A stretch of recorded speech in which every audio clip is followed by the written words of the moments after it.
In a small, peaceful village, surrounded by lush green fields and dense forests, there lived a deadly snake.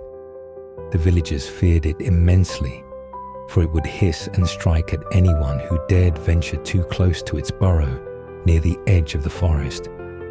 Many cattle, and even a few villagers, had fallen victim to its venomous bite.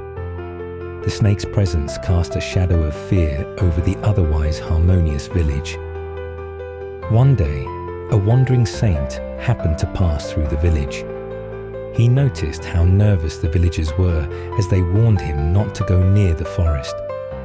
Curious, the saint decided to investigate the matter himself.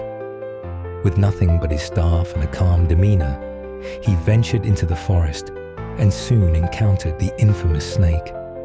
The snake, coiled and ready to strike, hissed menacingly at the saint. But the saint did not flinch. Instead, he stood still and looked at the snake with a gaze full of kindness and compassion. "Why do you harm others, O serpent?" the saint asked gently. The snake, taken aback by the saint's calmness, paused for a moment and replied, "It is my nature to strike and protect myself. The villagers fear me, and that gives me power. Without fear, who am I?" The saint smiled and said, "True power does not come from causing harm, but from spreading peace. You can live without harming others.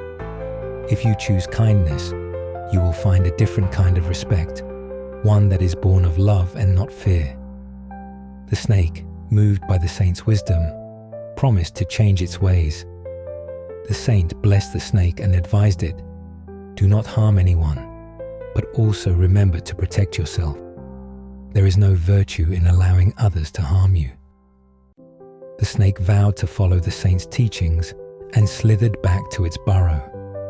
From that day on, it stopped attacking the villagers. Over time, the villagers noticed that the snake no longer posed a threat. They began to walk freely near the forest, relieved and happy. But as the days turned into weeks, some mischievous boys in the village, realizing the snake had become harmless, began to throw stones at it and tease it. The poor snake, remembering the saint's words not to harm anyone, endured the pain in silence. When the saint returned to the village months later, he went to check on the snake. To his dismay, he found it bruised and weak. "What happened to you, my friend?" he asked. The snake replied sorrowfully, "I followed your advice and stopped harming anyone. But now the villagers hurt me because they no longer fear me." The saint shook his head and said, "I told you not to harm, but I did not tell you to stop defending yourself. If someone attacks you, hiss to warn them. Show your strength without causing harm.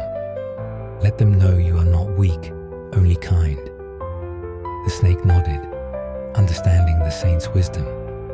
From that day onward, whenever anyone tried to harm it, the snake would hiss loudly and raise its hood, scaring them away. It no longer bit anyone, but it also no longer allowed itself to be mistreated. The villagers learned to respect the snake's presence and left it in peace. The forest and the village thrived together, a harmonious balance restored, all thanks to the saint's guidance. Kindness and non-violence are virtues, but one must also learn to protect oneself and command respect without causing harm. Subscribe to Wisdom Everywhere for more inspiring stories.